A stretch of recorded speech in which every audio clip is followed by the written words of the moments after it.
Okay, so I go. Okay, so welcome everybody. Today I'm gonna explain my Demoday. I'm gonna present my Demoday, which is about blockchain, which is not my whole specialization. So the summary, I'm gonna start with a brief, simple description.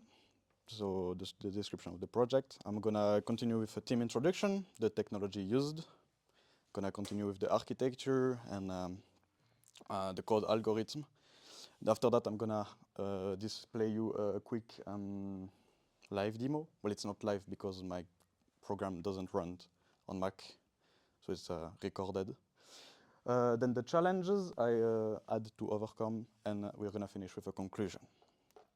So a brief description, it's a blockchain.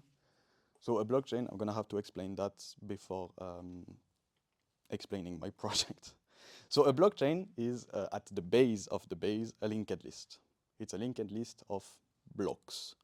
So we can see it here, it's a linked list of 3 blocks, so it's a small blockchain, but we can see everything that is a blockchain. We have the first block, which is the genesis block. The genesis block is the start of the blockchain. Every blockchain has a start, and it's the genesis block.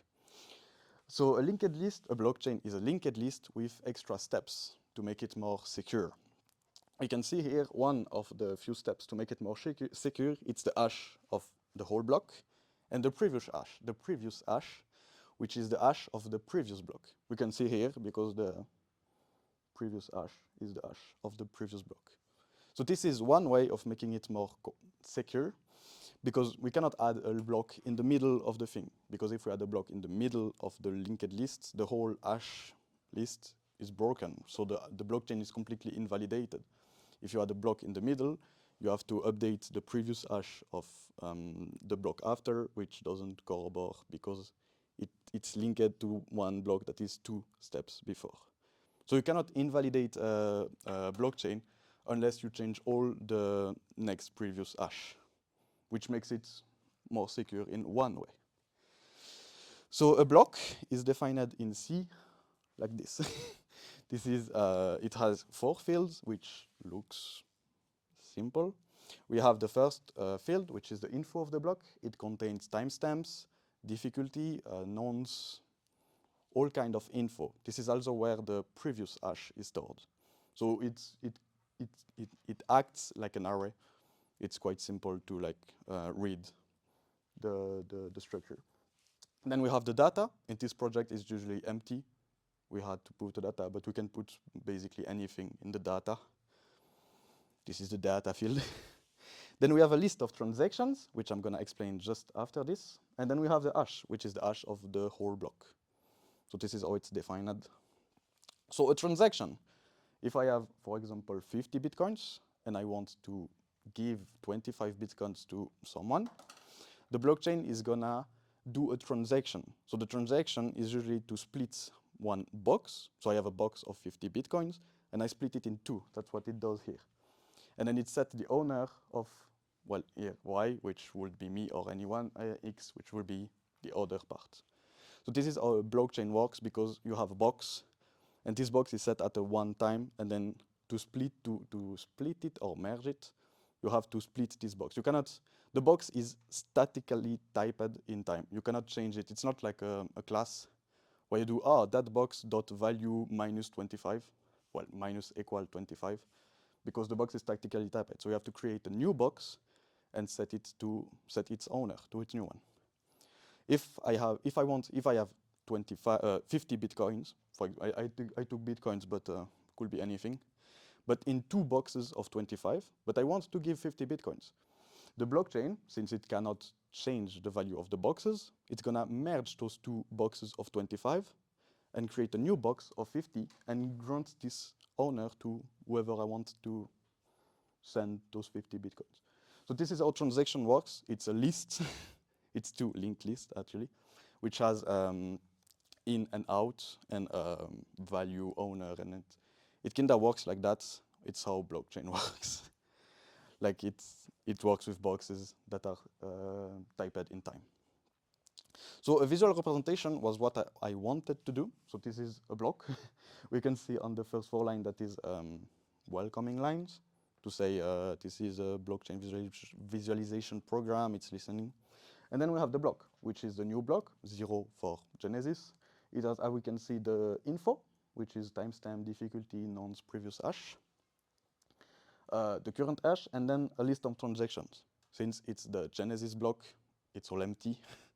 The previous hash is empty because it's the Genesis block.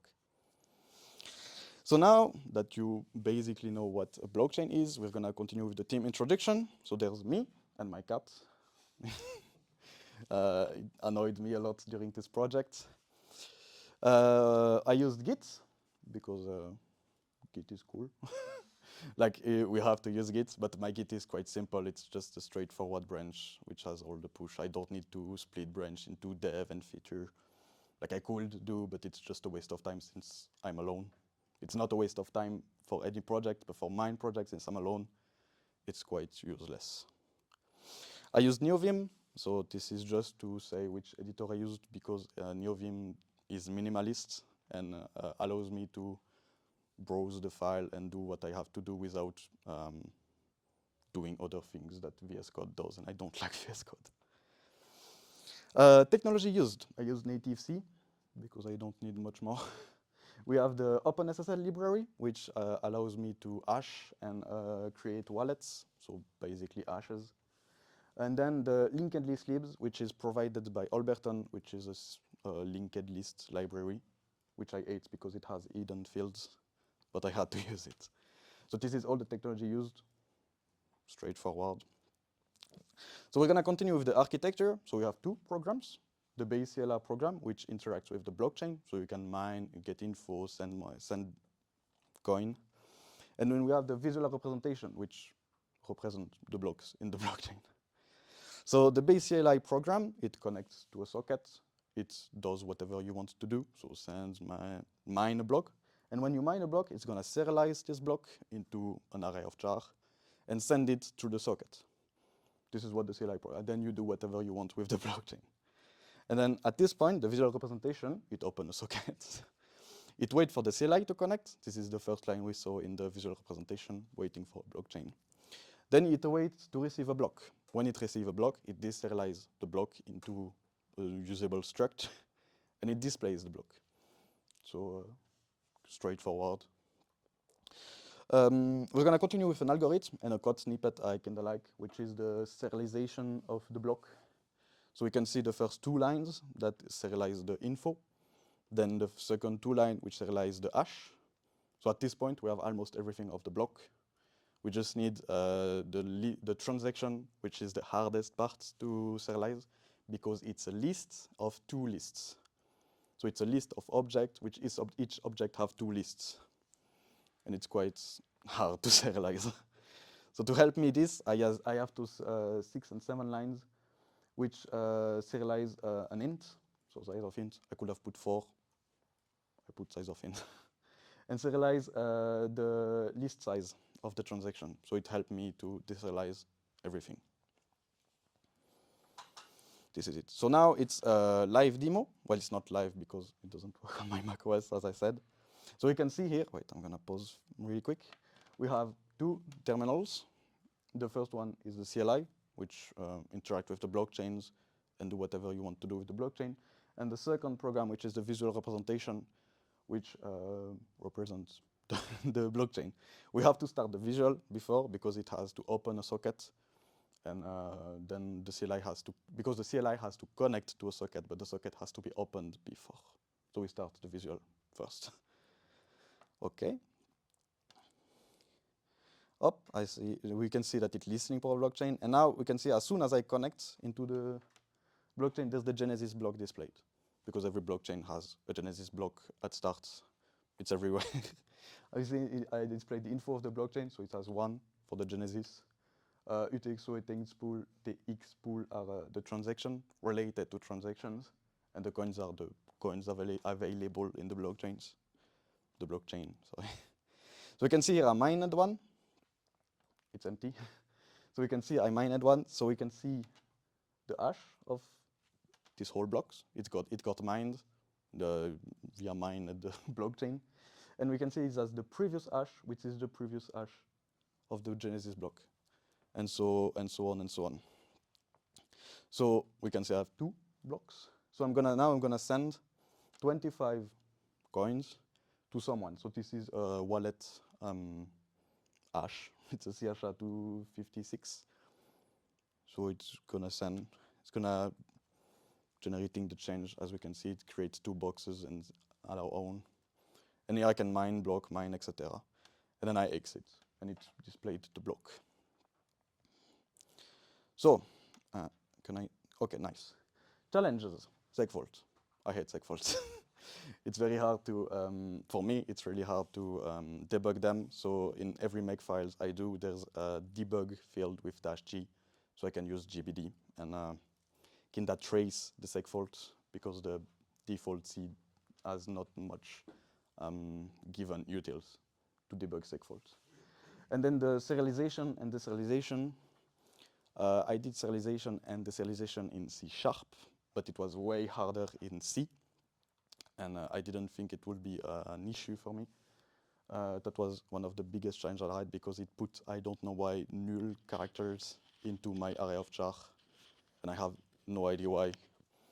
So I had to debug a lot, and I spent a lot of time on mostly serialization, because the serialization, when serialization is done correctly, it's quite easy. Just reverse the whole process. So the conclusion, blockchain is useful, but its usage is very limited, because people tend to see it as a database when it's not, because it's very static. You have a block that is static, and to change the value of this block, you cannot. You have to create a copy with the modified field into a new block, and mining block depends on what blockchain you want, is quite hard. So like Bitcoin, if I say nice, is like 3 blocks mined a day. So you cannot put, it's not that much easy. And then serialization is quite hard. As I said, I spend a lot of time doing this.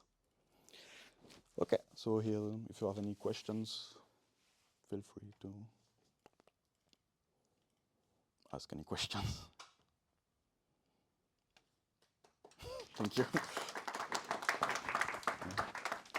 I took a lot of time. So, the last one. The goal behind it was just to had the microphone and the stars.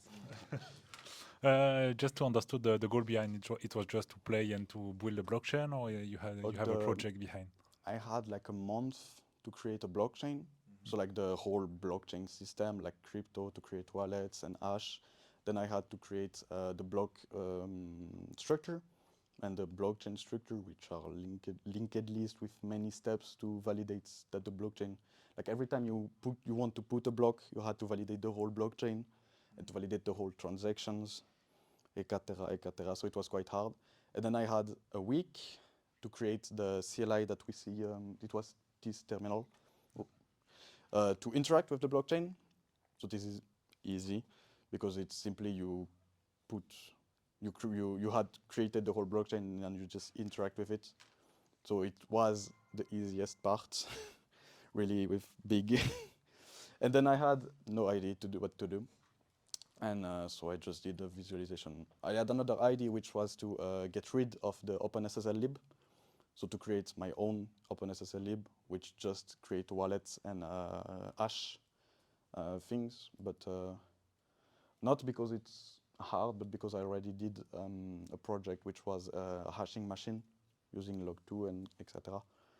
So I was thinking of using sockets, will be mostly because visualization is easier to understand than a hash, because nobody understands hashes. But because I was like, oh yeah, I know how to do that, but sockets, I'm not really, serialization and sockets, I'm not really used to do it, because I don't use it a lot. It was like, oh yeah, this project seems kinda fun. So I just chose that. It was to learn how it works at the end. Yeah, when you build mostly, that. because like blockchain, when you do the CLI blockchain, you don't see what's happening under the hood, unless you do print statements everywhere to see what's happening when you try. This is actually not a better way, but an easier way to understand how blocks are and how do they interact with each other. And just another one, maybe just technical, about the mining. Yeah. This is proof of work or how Yeah, it's proof of work. I had an idea, well, it's not ChatGPT had the idea to implement proof of stake, but I just didn't see the idea interesting enough for me.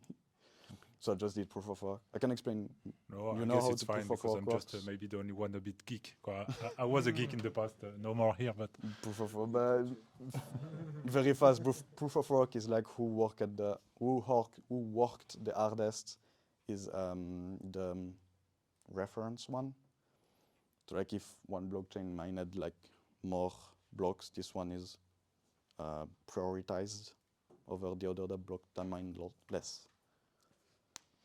And proof of stake is the one that has more coins, which is about the same. just last question about you, not the Yeah. project, about your future. What do you like to do? It's more to work honestly, on the blockchain, or what is I your dream don't really job? like blockchain. I did this project because it was low level and blockchain, Okay. and I wanted to learn the low level. I like to code. I do it since childhood. I like to create things, and I'm at a point where I like to optimize things and not just do the thing. And I like to know what's happening really under the hood. And so when I heard it has like a project, like a create your own malloc or things, because like I wanted to learn that, but I don't have nor the time nor the self-control to like actually put my time into finding resources and then try things out. So this school helped me to take the time. Oh, it's fine that and they, gave me because the you spend resources. time to But learn, yeah, just to learn some things, not without a goal at the end. Yeah. This So is cool the because goal it's was just to. for me it's complicated. If I were spend time on some things, I need to have a goal or something. Yeah. Your goal was just to learn. I just wanted to good. learn low level Yeah, because you're like at Albertan for that. Let's continue. that's what I wanted to do. So I just came here. Thank you. Thank you.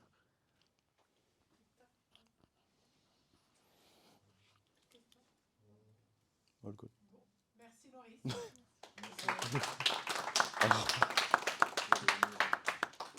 I hope I explained blockchain well enough. Bien, thanks. Hmm?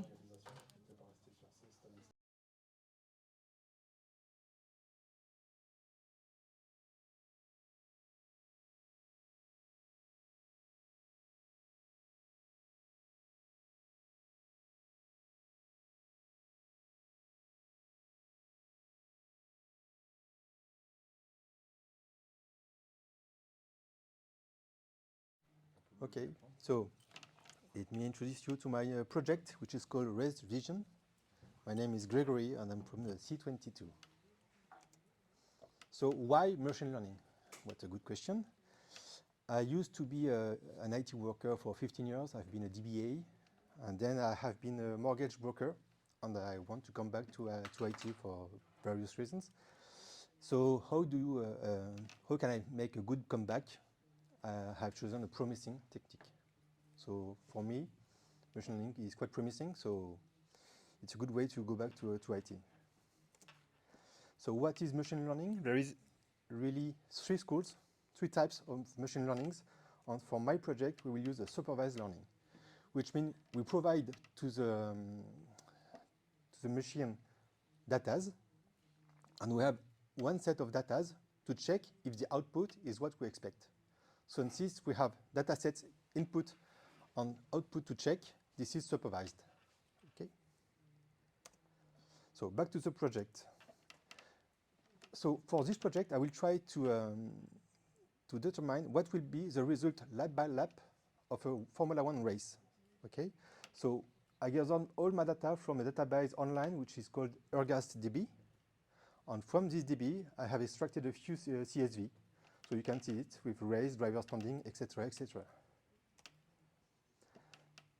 One of the most important parts of machine learning is the data you will provide to the machine, because it's from this that it will understand what you want from it. So what I did, I gave it the circuit ID. In one row, it's for each row we have a circuit ID, and then we have 20 times, because there is 20 drivers, 20 times each driver ID, its standing in the championship, his team standing in the championship, his position in this lap, did he pit in this lap, his status, if he's still running, or did he have an accident or an issue, and his lap time. Okay?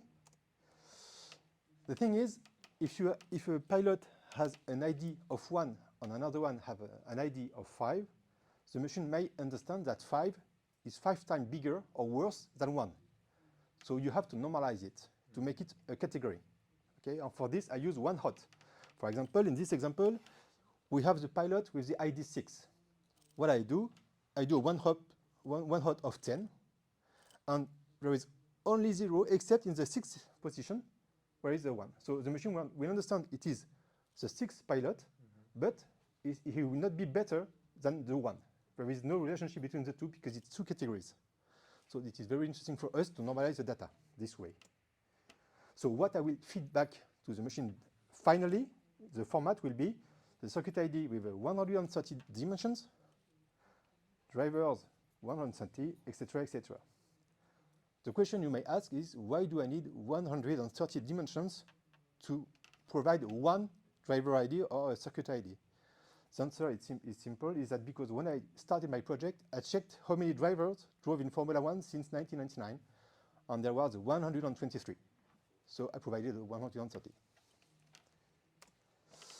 And the output is just the result of the lap, the predicted lap for the pilot. So it's the same, but without the circuit ID. So why did I choose LSTM, say long short-term memory? Why did I choose this model for my project is because it is a sequential memory. I can put in it all my laps for each race. Okay? It can tolerate different lengths of variables. Because you see I have 130 for pilots, on the 6 for other data. It's some machines can't do it. Okay? The volume of data, I have 20 pilots for each lap, for more than 20 races a year, for more than 20 years. It's a lot of data. It can handle it, and it is supposed to be easy to handle and to tune. And since it is a very short-timed project, I didn't have time to waste on it. So let's enter the black box. What is a neural network? A neural network is just an input. The data you will put, you will give it to work with, okay? And there is mainly here a function. There is different type of function following what you want to do, and you have your output. And between, there is weights and bias, which the model will use to optimize his output. That's how it works.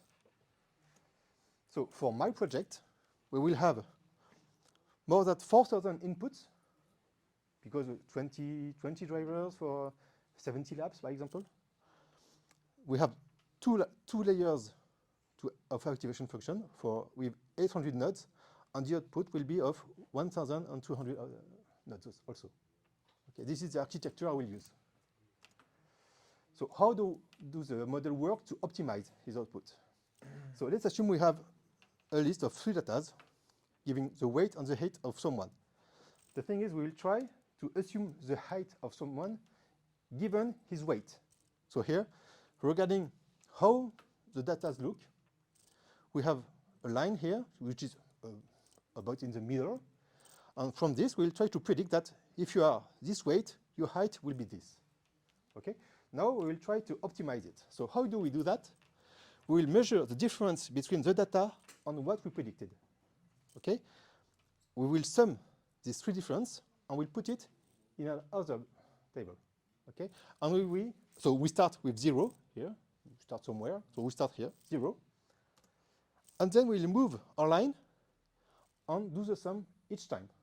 And this way, we will have a new curve here giving the output of the loss. This is the loss we have of the loss to know where we are the best. Okay? So here, from all this data, we could make an equation, and we will use a derivative on this equation to know the slope.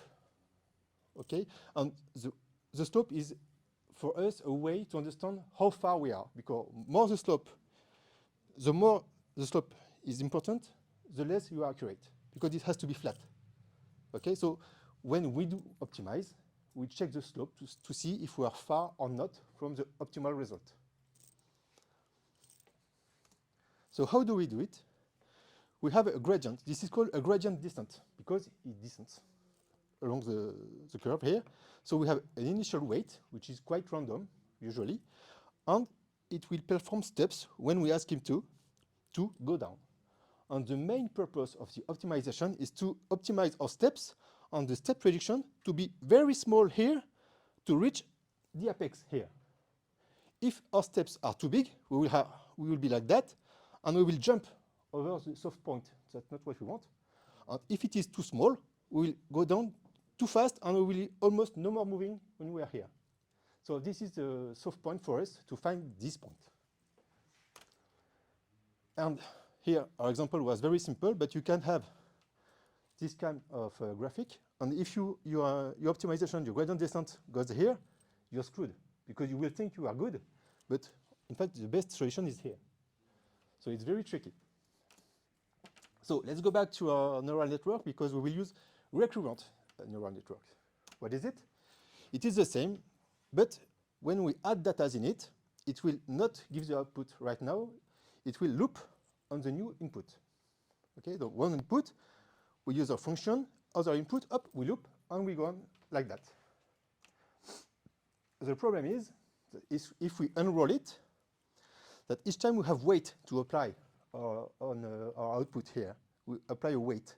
But these weights are multiplied for each layer. It could be 50, 100, 5,000, we don't know.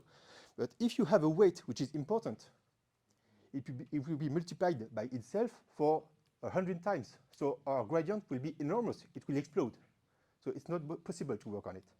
And if it is too small, like 0.2, it will be 0.2 times 0.2, 0.2. It will be too small. It will disappear. It will vanish. So what can we do to cancel this problem? We have a solution. This is what the LSTM does, because in LSTM there is a long and short-term memory. And LSTM introduced a long-term memory which will be used to soften this gradient, to make it more stable. I won't explain you how it works because it works like that. What you can see is that we have a long-term memory which is changed very, very few times during the evolution of the data. And it works with the short-term memory, and they update each other along the time to reach our output. Okay, I won't go deeper for the technique. Huh?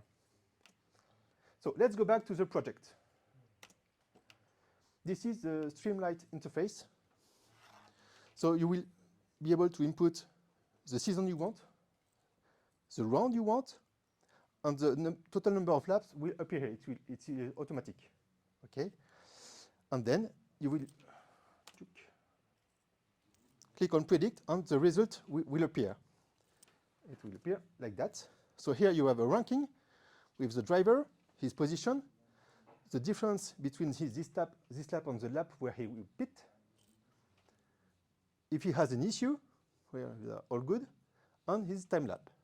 And here you have a little graphic with their position and how they swap, etc., etc. So let's do an onboard replay. So I have a little video to show you. So here you can see here, I launched my my Streamlight. So here we are. I will select one season, and you will see the number of laps will be updated. 57.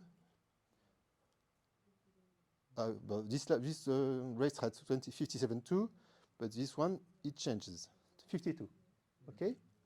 And then you predict, it will work a bit.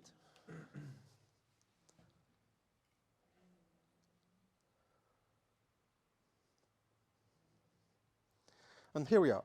This is the result. So you can see these two types of display. And you can see it is the same, because here you have this display at turn 1. And you see between turn 7 or 8, Sainz and Perez and Loris switched position. Up. Okay, Loris overtook, and we can see it. We predict he will overtake, because Loris is not that good usually. Okay? So what could I make in the future to improve this project? I can make it manage the weather, the type of tires, the type of circuit, maybe the new type of pit stop, if they can fill the fuel, and maybe explore some other models, which I did a bit. So that's what I could do. Thank you. Wasn't it fast?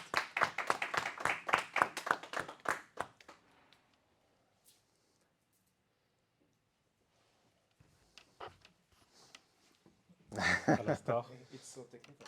Yeah, no, I will not ask technical. Just to understand the goal of your project is you read all the data, what has already been made by all the pilot, all the timing, and then you will predict Yes. the future. I trained him. I sent to it all the data from 2010 to 2024, and then it will predict the result of the race because when he understood how the drivers worked during all this data set, because there is no, it's not like coding. You don't tell if this, then that. Yeah, understood. It has an input, an output, and it works how it wants to reach the output. And for this, it tweaks the bias and the weights. And when you have selected 2022 before it, why you select this year and this I not got it? Because I had to select one. You select 1 year, but then because the output, what we see, isn't on the future. No, it's what I did. It's for this year? Only 2022? No, it does all the other years. I just did one because it was That's why I re-asked maybe my first question. Yeah. You read all the data from 10 years or from to train, not to give you the result. Yeah, it's to train. I use all. And then when you have selected, then it has a model.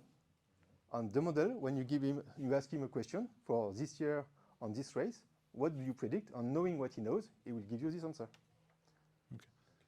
But not for what will happen in 26.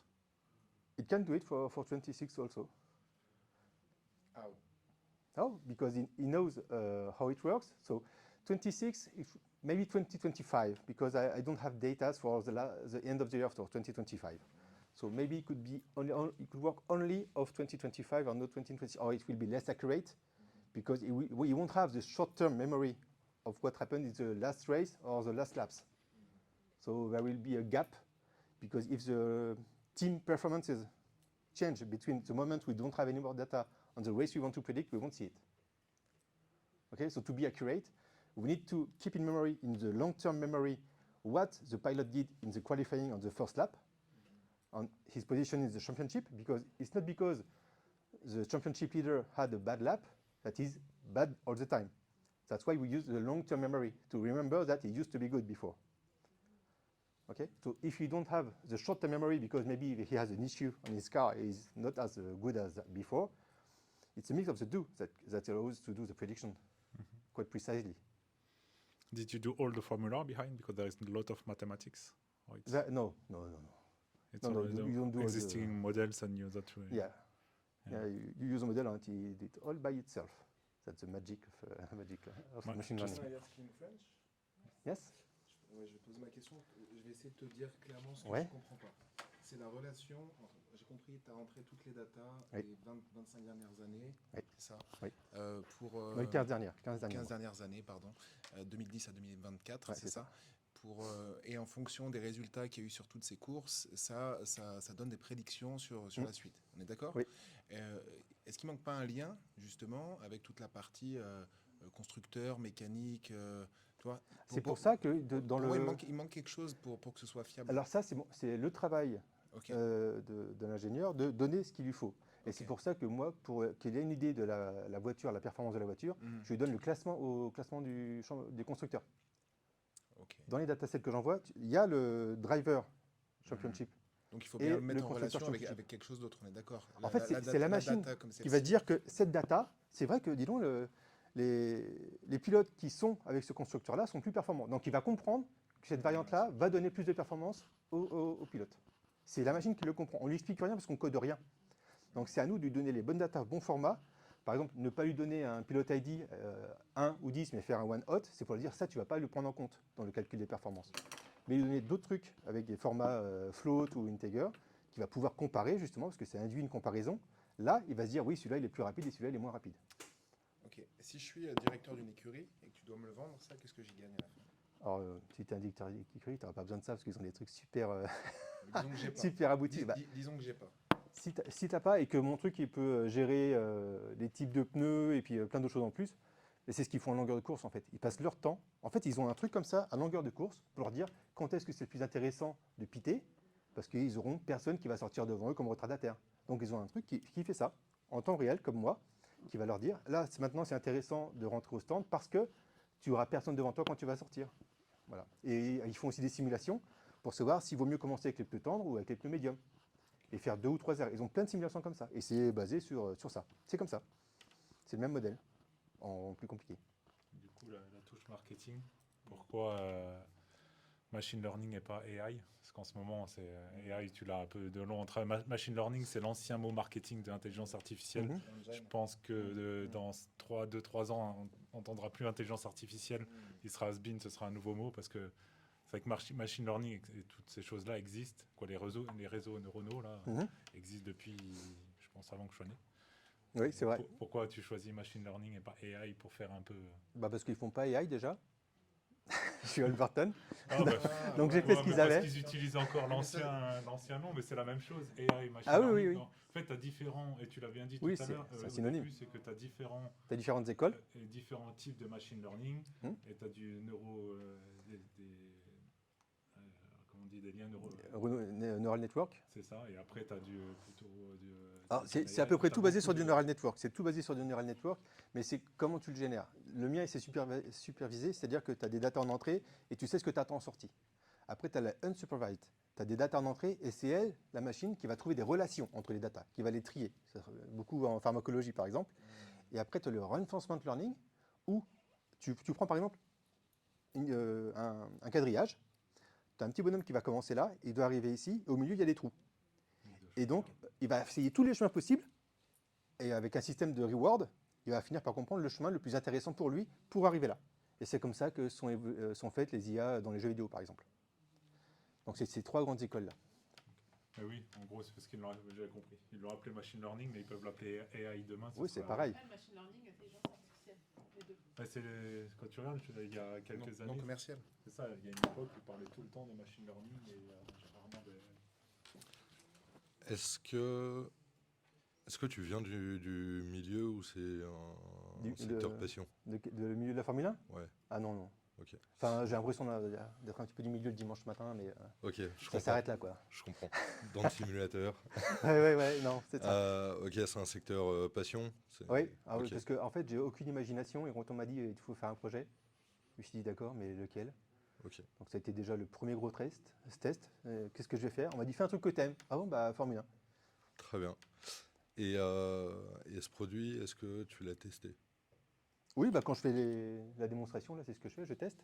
Non, alors, Alors, tu oui, le oui. testes, ouais, mais du coup, Alors oui, est-ce que je suis t'as pas mal au testé niveau des en classements des voyant les 5-6 vrais premiers, c'est résultats toujours le derrière? même. Il arrive à reconnaître qu'en 2023, c'est toujours Max qui a gagné. Ok, Je l'ai ça. ok. Toujours Max qui gagne. Ouais.